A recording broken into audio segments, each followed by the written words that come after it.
Good evening, everyone. Welcome to AI Curate Webinar Specials CXO series. Today, it's a privilege to have Dr. Geeta Hegde with us to discuss on the topic Transformation in Management Education Now and Beyond. This session will be moderated by Samir Dhanrajani, CEO and co-founder, AI Curate Advisory and Consulting. Before the session, let's set some housekeeping rules. Request all to be on mute to ensure uninterrupted listening experience. For Q&A, leave your questions in the chat window, so we will take them up for Q&A. This webinar is being recorded, and you can check the playback video on our website, www.aicurate.ai. Now, let me introduce Dr. Geeta. Professor Dr. Geeta Hegde is Dean at School of Business, UPES. She has more than 30 years of academic, consulting, and industry experience. Prior to this, she held leadership positions in IFIM Business School, where she led the school to AACSB accreditation, and in Wellinkar Institute of Management and PSG College of Technology. She is the chairperson of CII, Indian Women Network, Karnataka, country director, India for Euromed Business Research Institute, member at the editorial board of International Journal on Emerging Markets, Emerald core member at the Center of Emerging Markets, IIM Lucknow, faculty resource for MDP at IIM Kozhikode. She was chairperson, Southern Chapter FICCI Ladies Organization, apart from holding other distinguished positions in various professional bodies.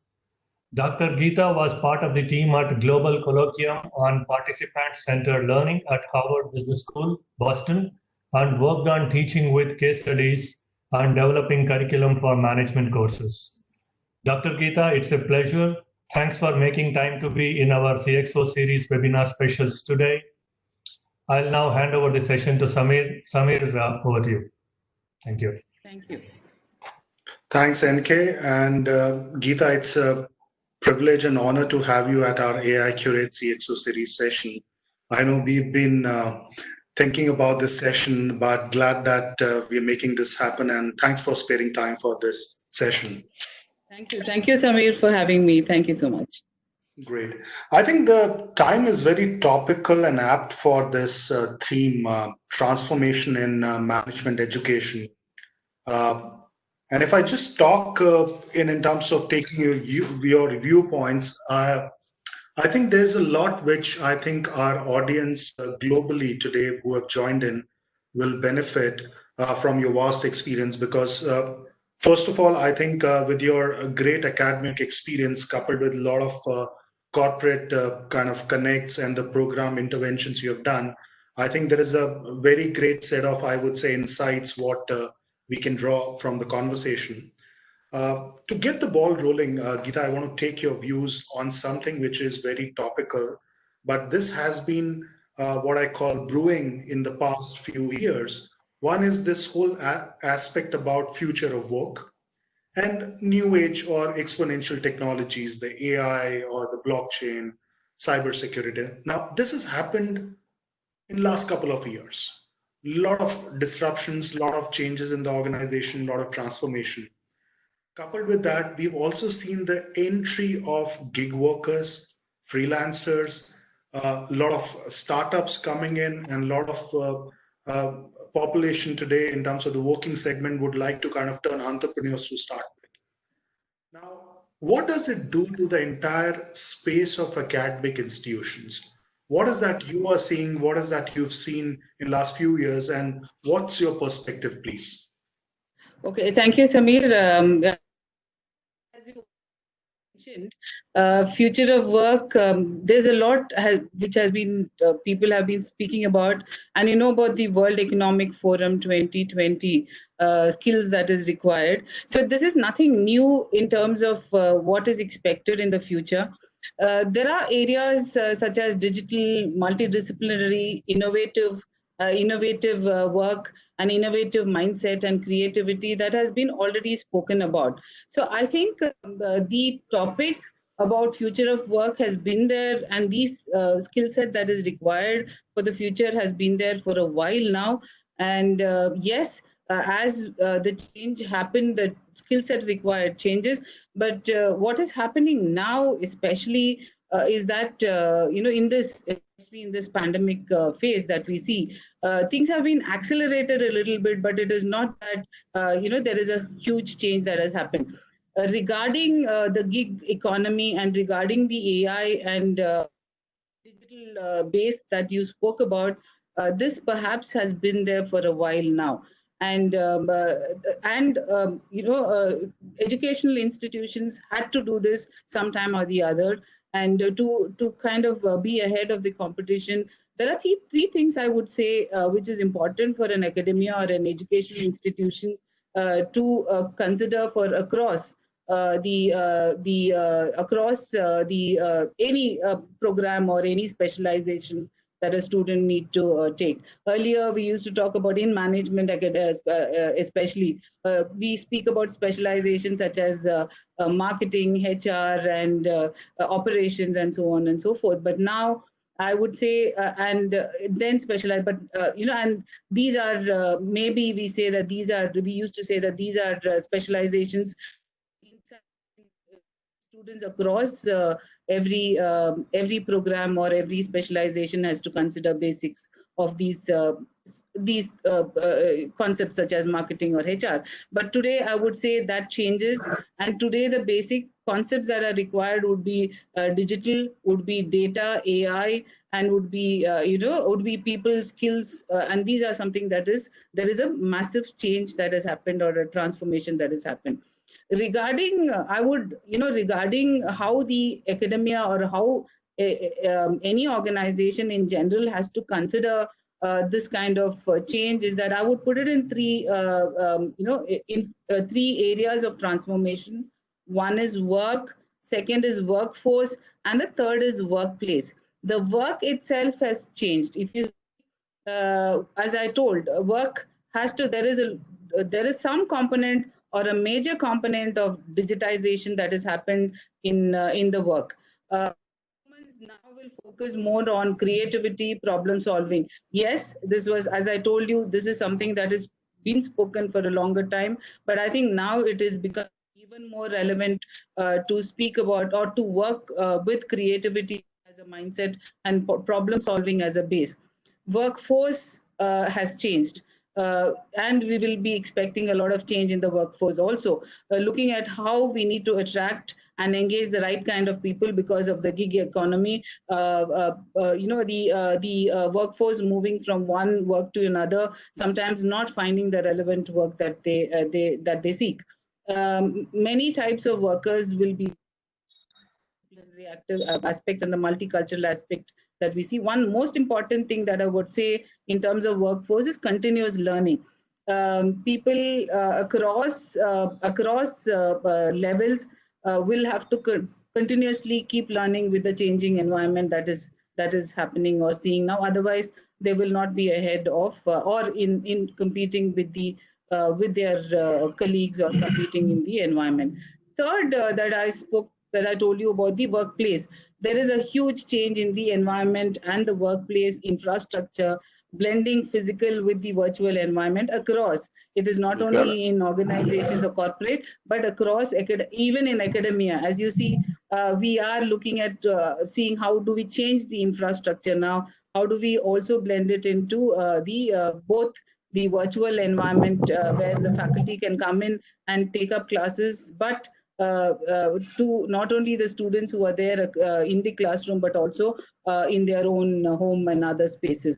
The experiences changes in the workplace. There is more of a personalized environment that you see and the personalized experiences. So, and another thing which is important is it dynamic work locations. Ability for everybody across the workforce to work in any different environment, not only in the place of organization or your office space, but also ability to work when you're outside. Now, these are things that has been changed, and I think this is not only for academia, but it is across organizations. So this is what I would say is some kind of the changes that has happened. I think that's a very fantastic question. Can we have everyone go on mute, please? I think we still have some participants who are not on mute. It will help actually seamless conversation. Thank you. Uh, it's a very fantastic rendition, Geeta, what you put across work, workplace, and workforce. I completely agree in terms of many changes happening across, I mean, in terms of future of work, how today the workforce relates in terms of the new technologies, and even the emerging aspect of remote working, which is now a reality because of the pandemic. One of the themes over there, which is linked to this entire aspect, is the courses today, the programs, the curriculum. Now, Yes. in the traditional avatar, academic institutions have been more like, okay, once the program curriculum has been updated, it's been drafted, it's like there for eternity. Yes. Without, I would say, kind of a, let's say, change, I would say, no, it needs a kind of a, let's say, complete overall, maybe making it more dynamic. But what else do you believe outside of the curriculum and the program today, academic institutions, specifically in the management space, need to focus to ensure that students don't lose the touch from the industry point of view? Okay.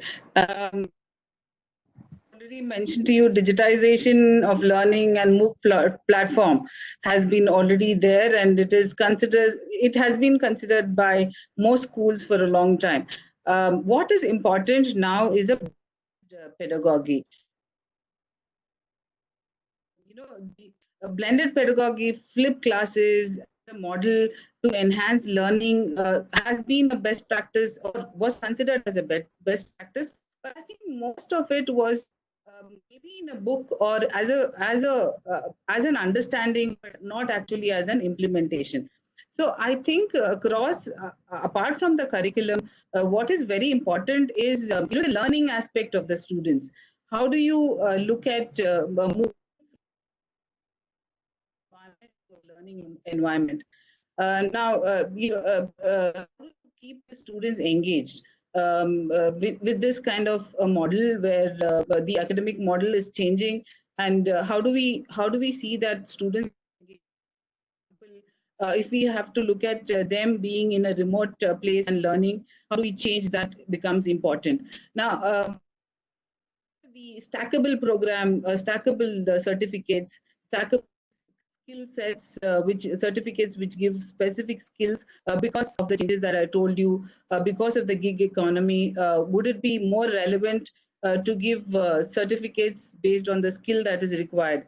That is one. Second is, can we, instead of having standardized curriculum, can we move into a customized degrees that we offer? So how do we look at if personalized or a customization? Now, that's a big, it's a tall order, but yes, most it does not mean that the institutions cannot work on that. But while organizations are moving into the huge digital transformation that is happening, I think academia also have to move into a digital transformation mode.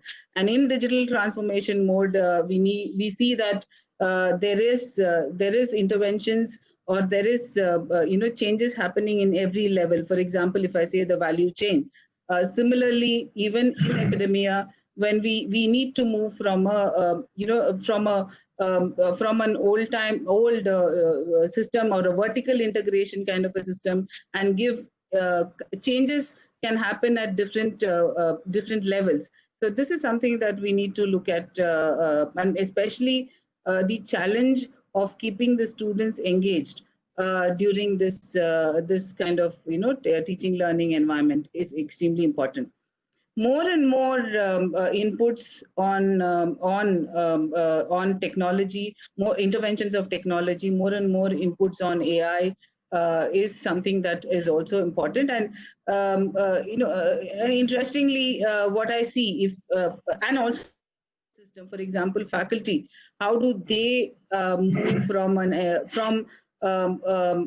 mode of as I told you, from a teaching mode to a learning environment, or also move from a face-to-face kind of environment to also a digital or a distance learning or a distance teaching learning process.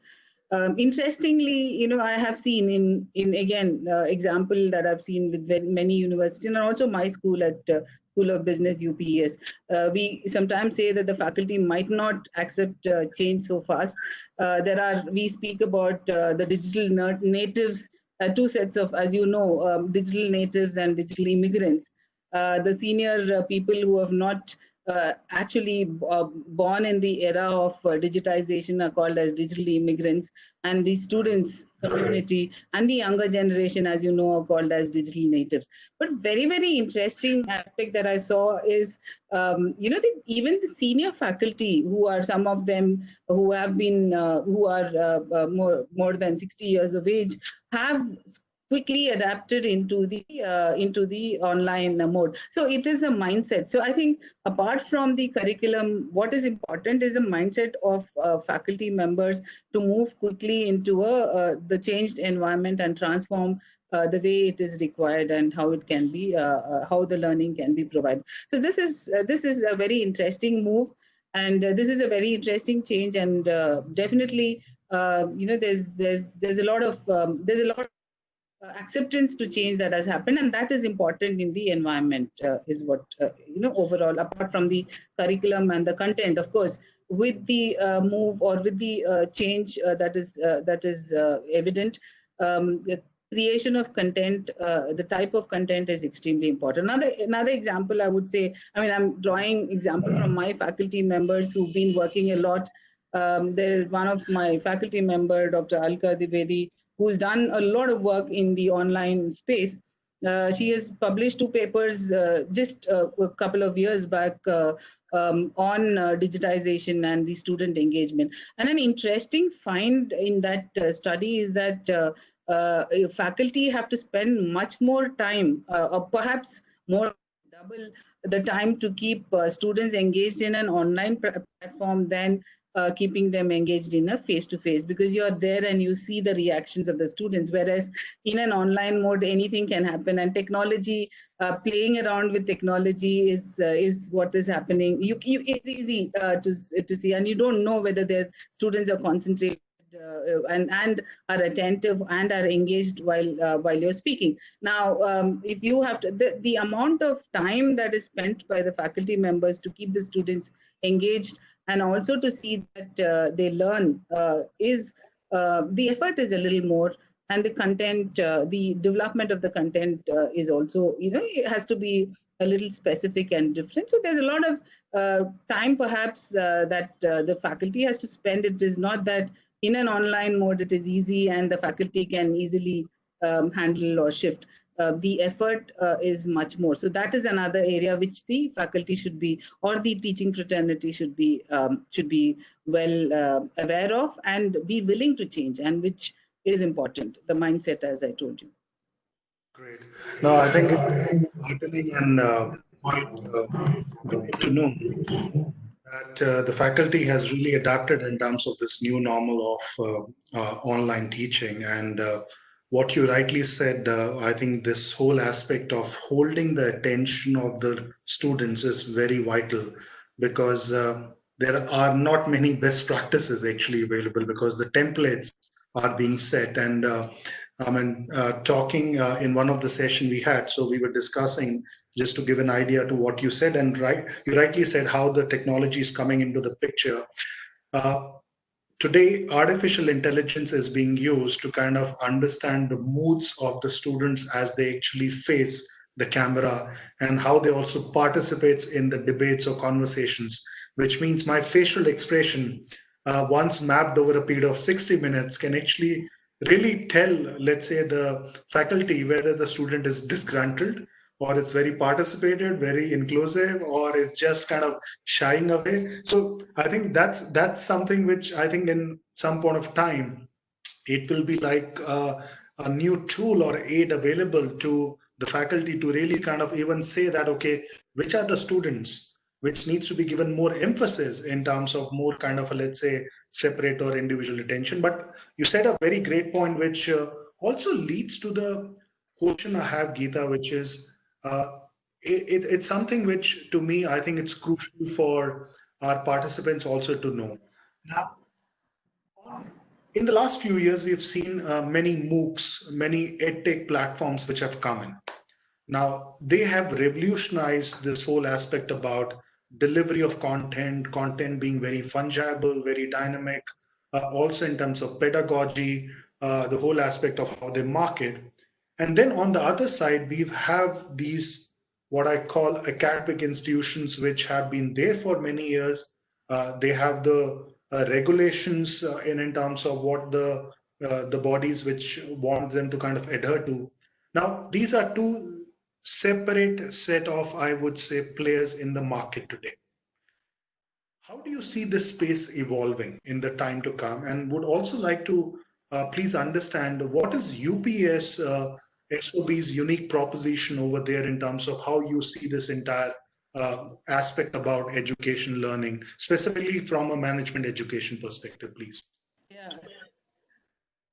For that input about AI, and it can, really see how the students, the reactions and even the emotions of the students.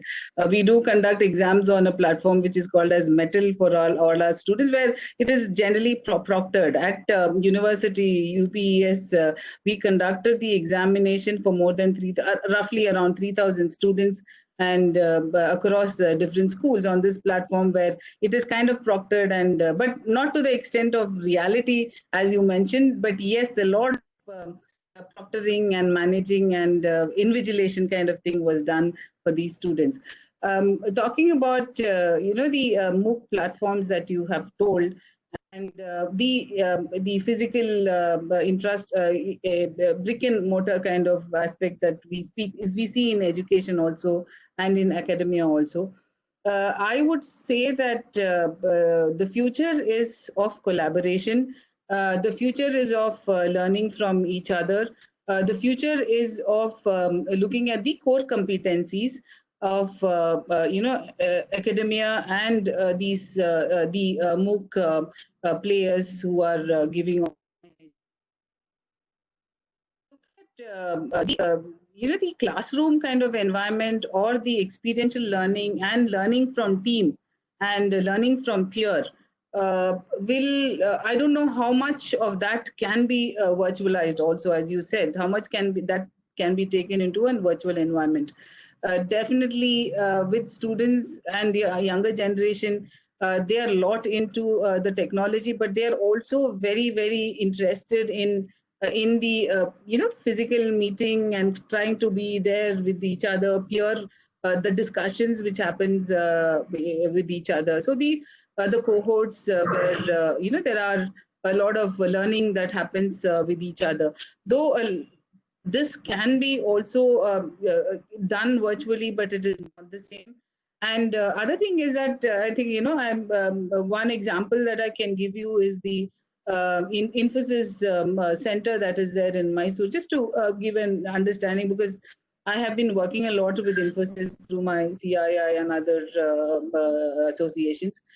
There is this huge infrastructure in Mysore. I don't know if anybody, it is a place, just somebody, you have to go and see the environment to understand what is the ecosystem and what is the kind of aura that it brings.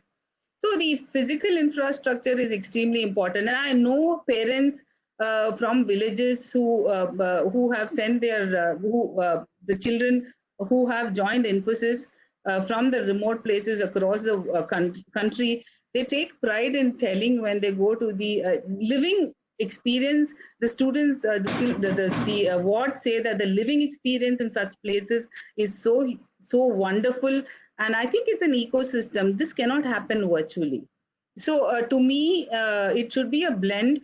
And I think the faculty being in the classroom also is something, and the teacher, being in the classroom and intervening whenever the discussions are happening and whenever the doubts are there. And the real-time classroom environment will not happen in a virtual environment. So it should be a blend that should happen between the physical and the virtual environment. And what happens in UPES, we have also subscribed to the Coursera courses across, and it is given free to all our faculty and students.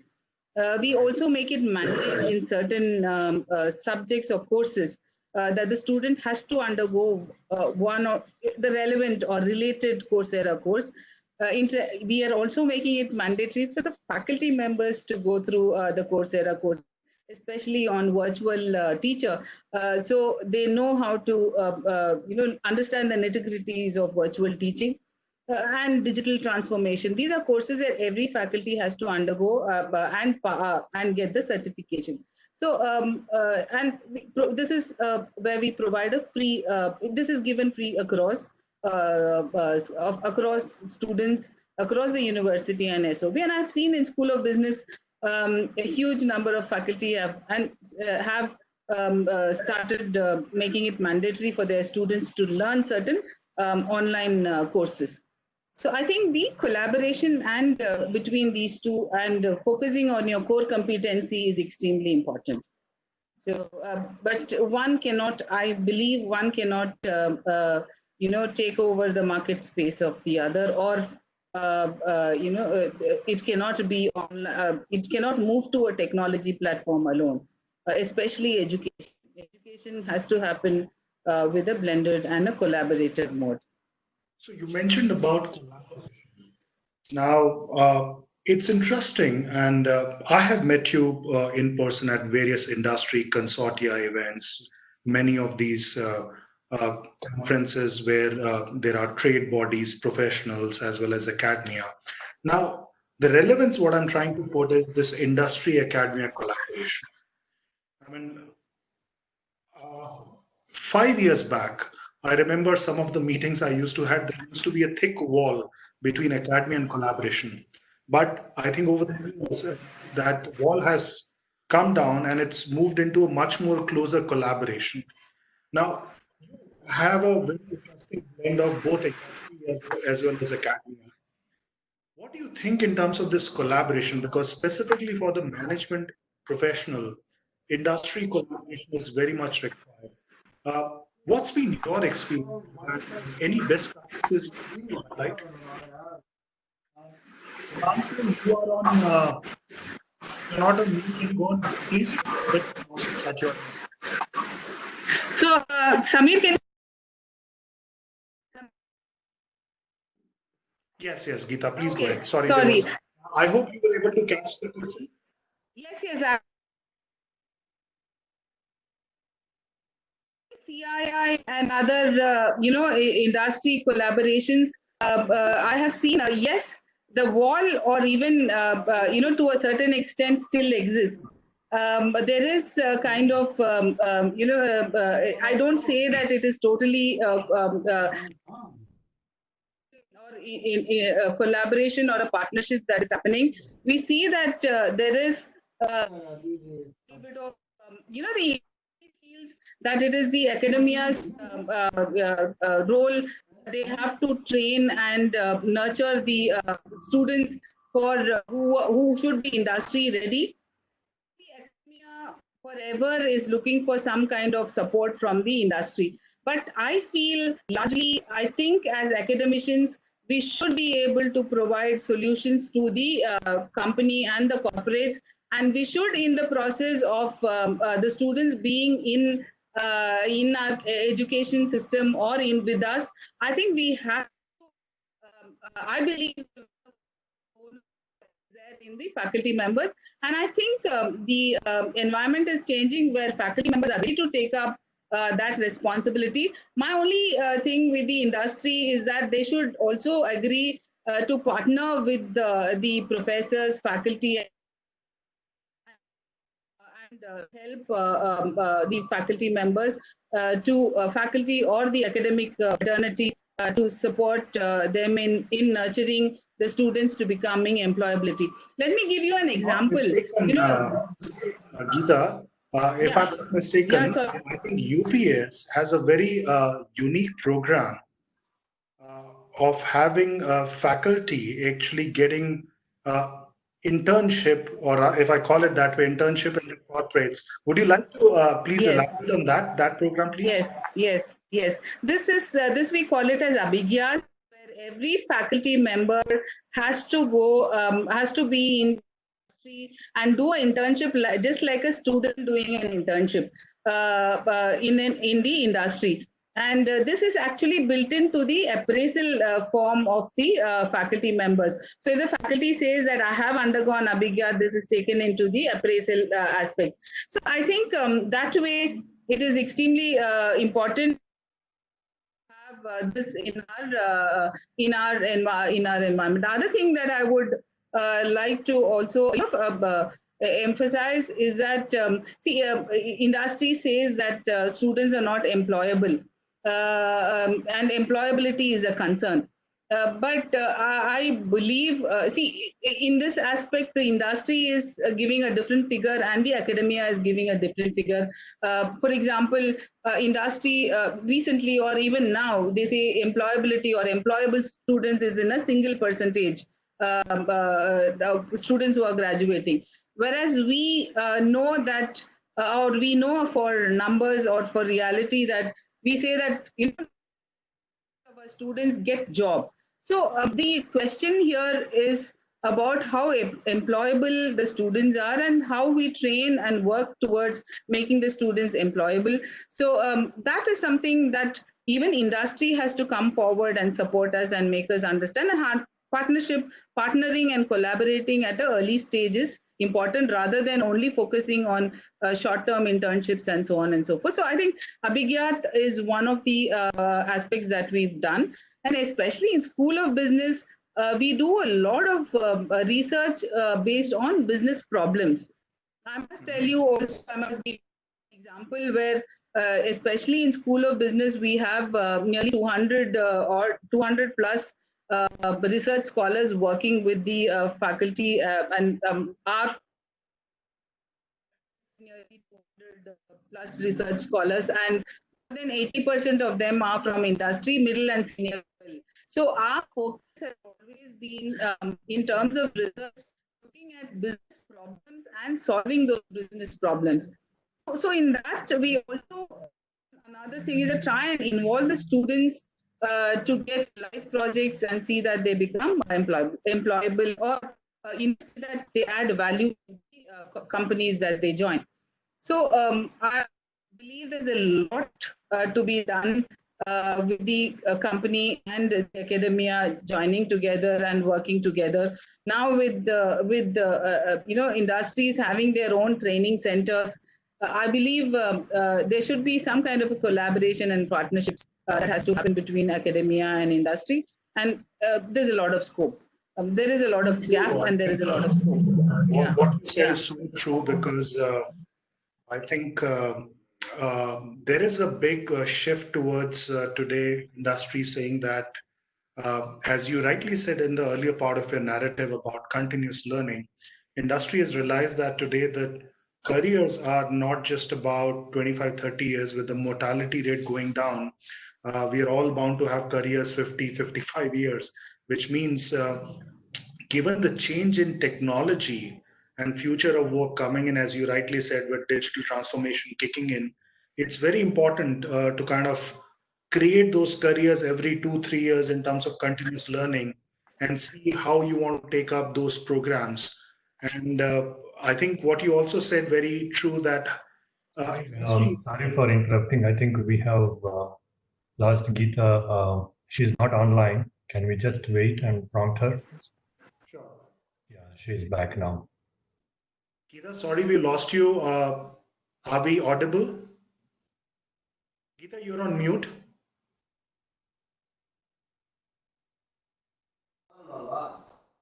Geeta, you're on mute, please. We are not able to hear you.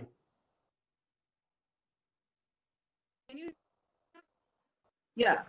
Geeta, we lost you for 30 seconds. I don't know where it got lost. Okay, but I could hear you. Can you repeat the question? Yeah, I think, yeah. Yeah. So what I was trying to say more importantly about this continuous learning regime, I think all the professionals needs to follow, and also the students who actually become professionals. I think one of the point which I want to touch upon, which you said as part of your earlier narrative about these soft skills, persuasion, conflict management, problem solving, which have almost become like essential skills today. how does a management student goes through understanding these skills, because there are no textbooks for persuasion, conflict management, stakeholder management, or let's say networking or problem solving. What's your take on these essential skills, and how do you think academia can actually help build those skills right at the, what I say, student level? Yeah, I think it's extremely important, Samir, that you brought up. We tend to become, we tend to give them, hard skills, or only this kind of try to inculcate concepts and others, which, yes, which will help them, solve some problems, or some kind of specific job skills, but the way they deal with people, as you mentioned, the empathy that is required and the social aspects that is needed is becoming even more relevant now. As you see, you see how, even looking at how countries are dealing with the pandemic like this is nothing but how, how we are dealing with people, and looking at people related problems, and they're nothing to do with economy. And now, as you see, life is taken a front seat now, and economy is not so important, as you can see. So I think the life skills will become extremely important. Now, how do you do that?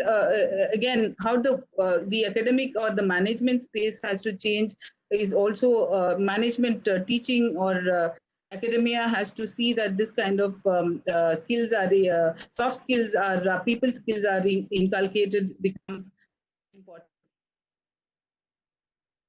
We are doing is, apart from trying to have people, have students do a lot of live projects, a lot of do a social immersion kind of aspects, or internships and so on and so forth, work with society, look at problems of the social problems, where we encourage startup. We work closely with the government of Uttarakhand, creating the entrepreneurial mindset, where entrepreneurship is essentially about problem solving.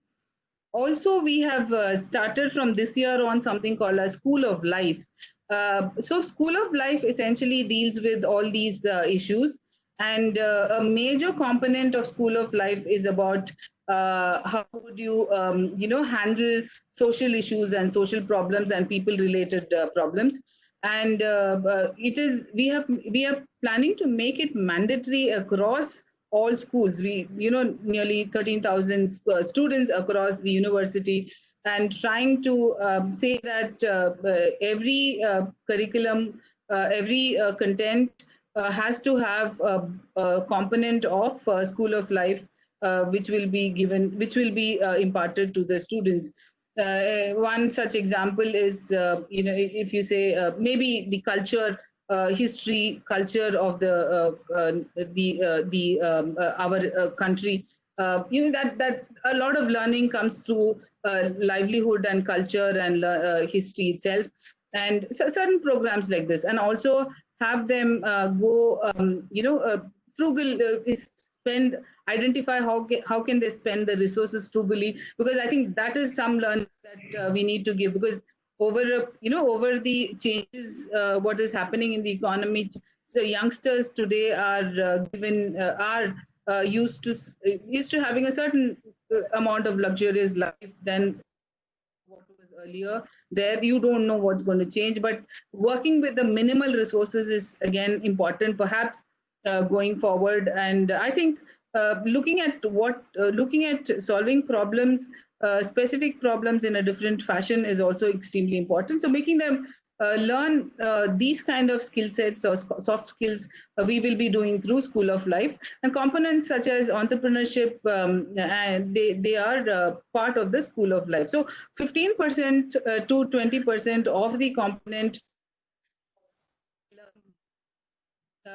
based on the School of Life components across the school. So this is something that we're looking at, one of the example of how this can be provided to the students.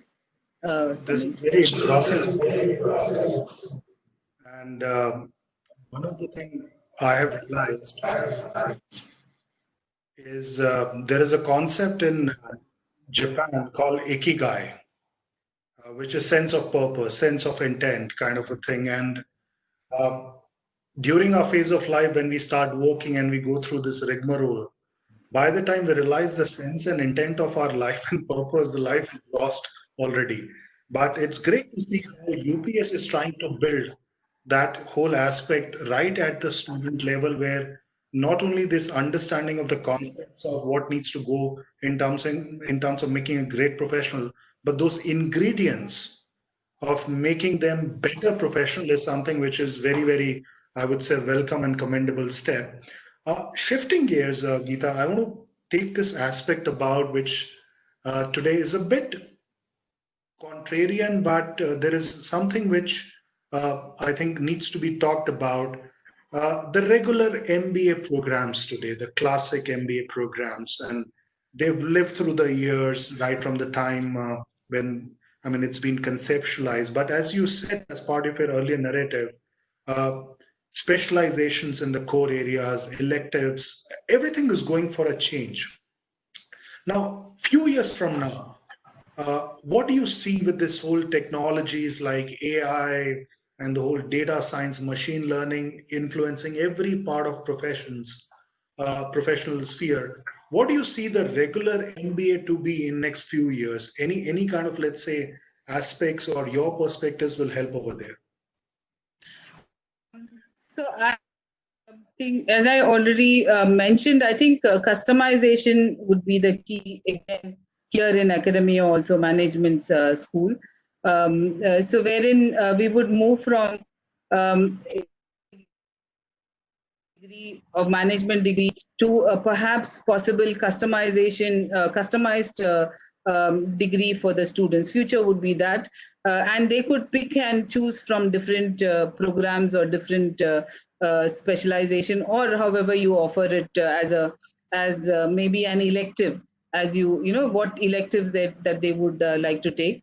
So I think there'll be a shift in the electives that the students, we as a academia, that has to offer more contemporary, more futuristic electives has to be offered. That will change.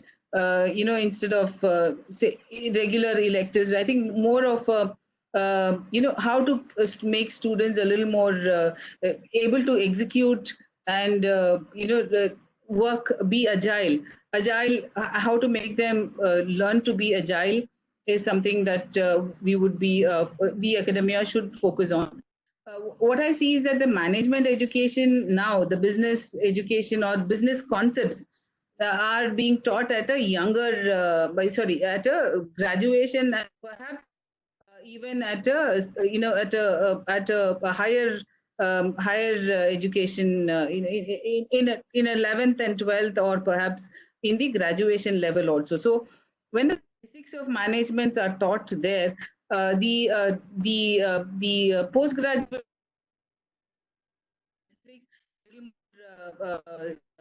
skill oriented and little more value based, and more of a more in terms of more in terms of customized, as I told, what the student requires and how we can offer that. So I think it might mean a lot more effort from the faculty or the academia, but to a large extent faculty are adept in this change, and I think faculty also are learning to be more agile.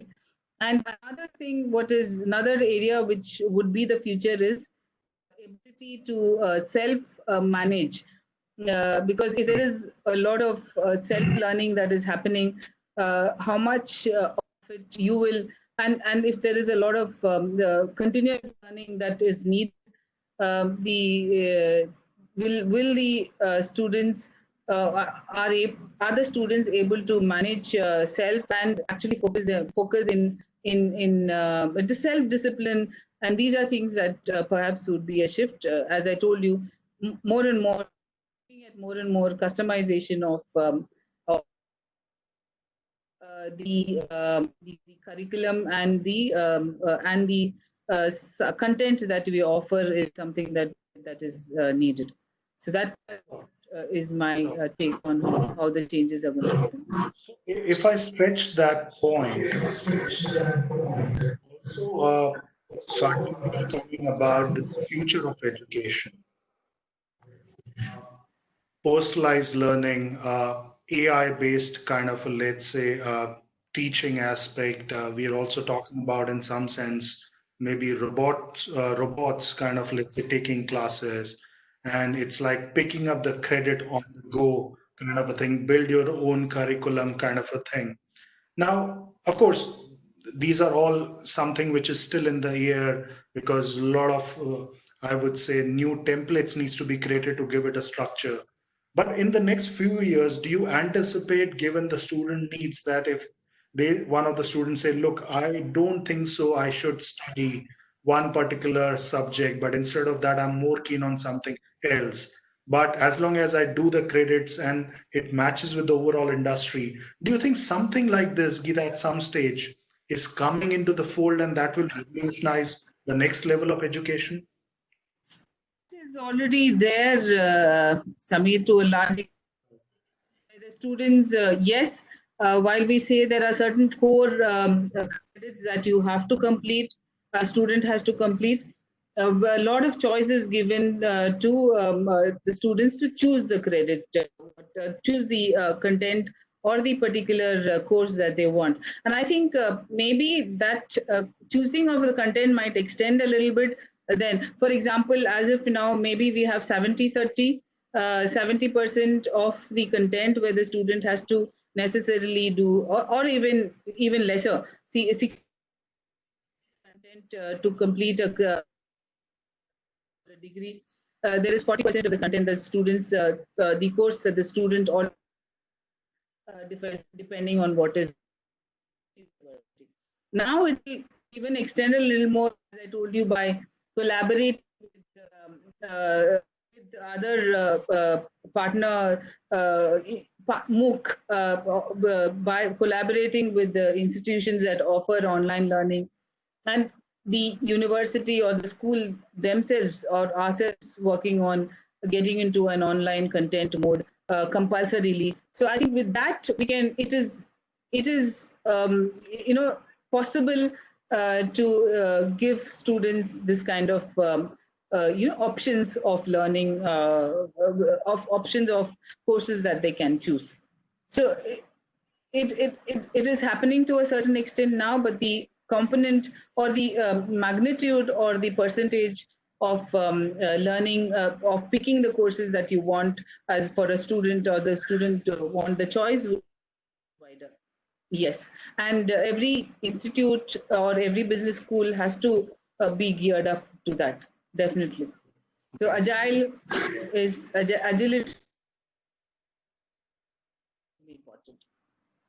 Well, okay, no, that's a great point. And I'm cognizant of the questions which are coming in, Geeta. And one of the question which I want to toss up is about this whole aspect about there is this often a competition or almost a kind of a race for campus placements, big names, big packages. Eventually, it ultimately draws down to the maximum package a student gets and what kind of companies are coming. But we disregard to a lot of extent startups, small companies, medium enterprises kind of a thing, encourage more entrepreneurship. Do you think that this whole aspect from management education needs to change when it comes to campus placements? Yeah, and yeah. At are you talking about the change from the school, from the academia level, or the company or the corporate level? Academia level. The change. Okay.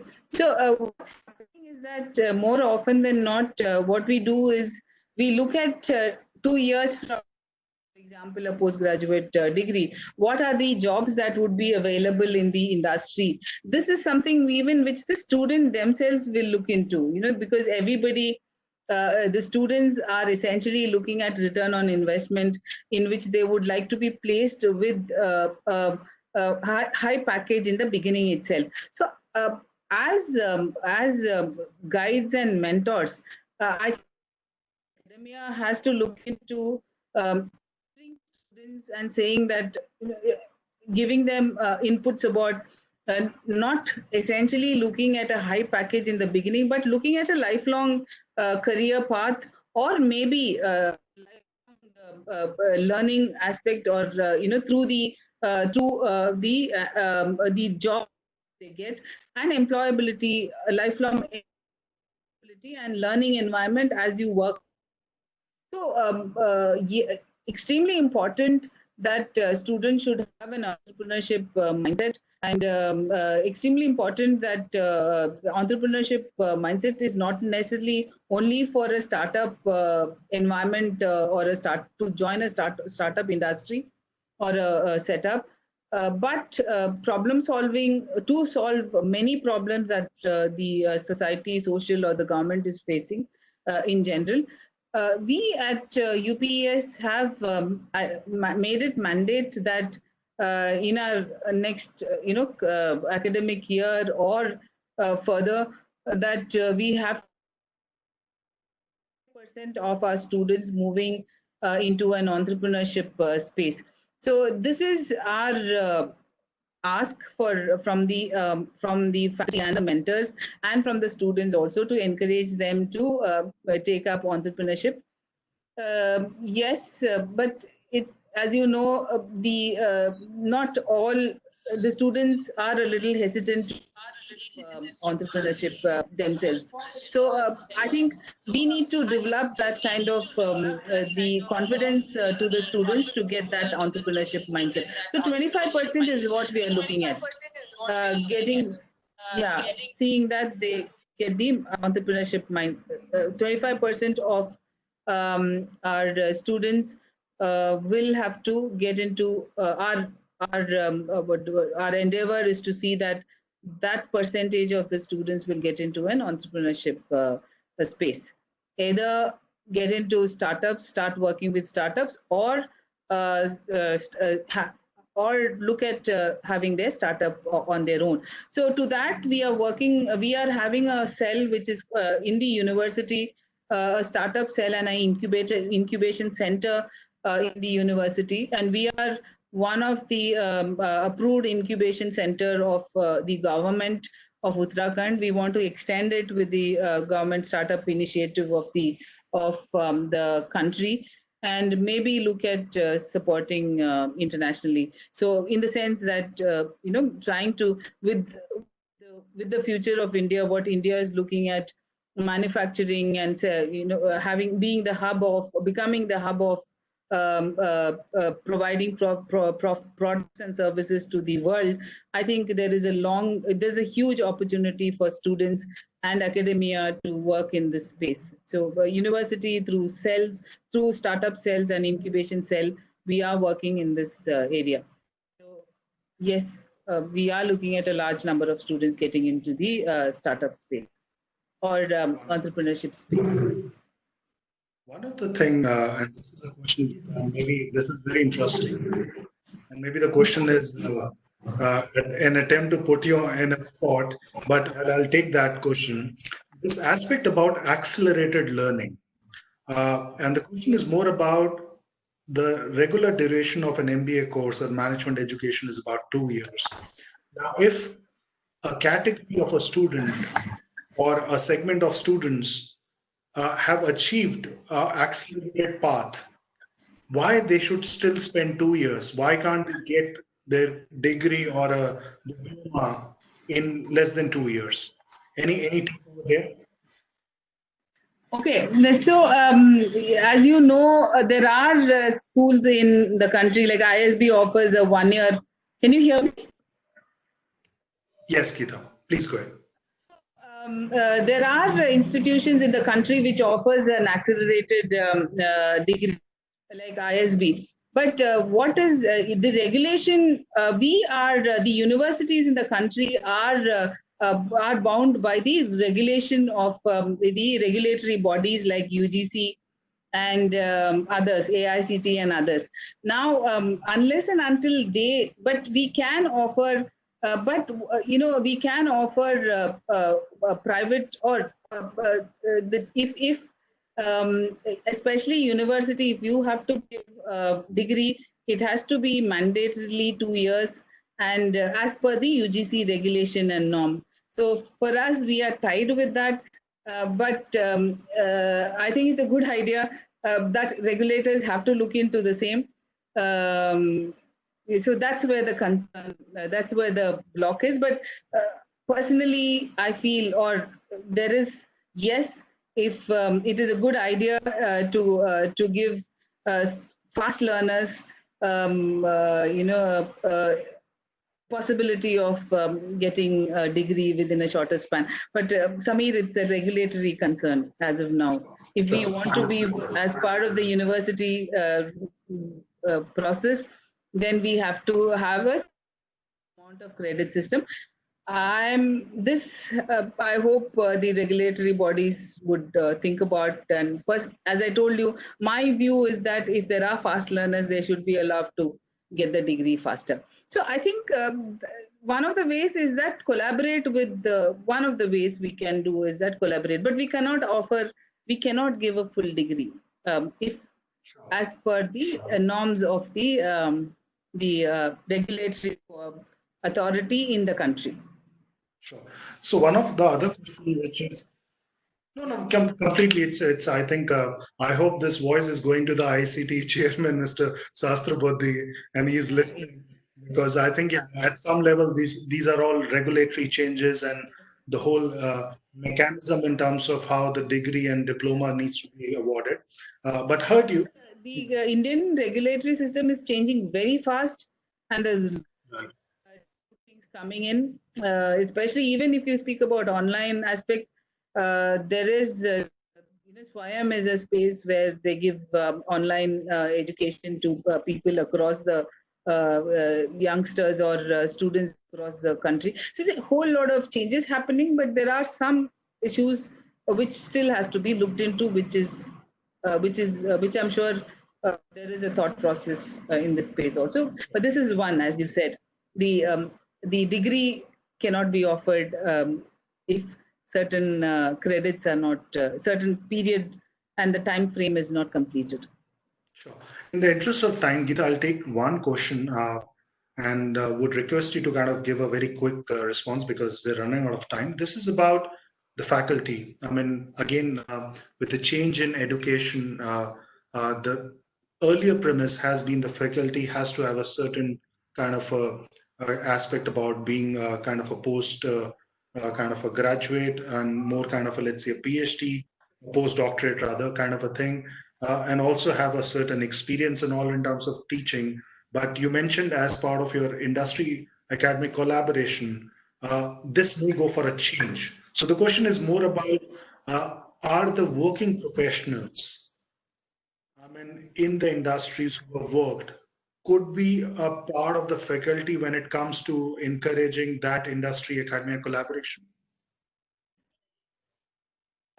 There's a lot of teaching learning experience that we draw from the industry fraternity, and through visiting faculty or guest faculty or master classes. Now we are School of Business has conducted nearly 50 master classes, and most of them from the industry. So a lot of learning happening through the industry folks.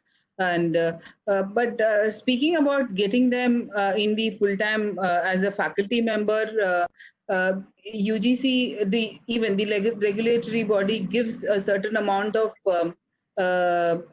experience can be converted into a professorial level. So if you have a certain minimum number of years of experience in the industry, that can be considered to take up a faculty in terms as a professor. But yes, there is a score, or there is a lot of emphasis given to research. So only thing is that the faculty members have to see that these research are relevant. So this is what we do in the School of Business, that in our school, and you especially, and which I personally look into, that we should look into relevant research and then give solutions to the business problems. So that is what we are doing. But yes, industry inputs and industry experience into a classroom teaching is extremely important, and that is definitely welcome. A lot of industry with people with industry experience or corporate executives coming and taking up sessions in the classroom, which is welcome. Yeah. Wonderful. Geeta, we would have loved to carry on, but last 60 minutes, must admit, has been very engaging, riveting, and very kind of absorbing, because I you hope. covered not only a great spectrum of themes and topics around the change in the management education, but you also very elaboratively talked about some of these technologies making a shift in terms of how it needs to be kind of given a due emphasis. You also talked about this whole aspect about how the future of work blends with the future of learning. And I must say, I think it's been a very absorbing and a very kind of engaging session. Thank you Thank you so much very for much. your time, and really appreciate and wish you all the best at and you and your team at UPS. Thanks, Amir. Thank you. I enjoyed this. Thank you. Thanks, everyone. Thank you. Yeah.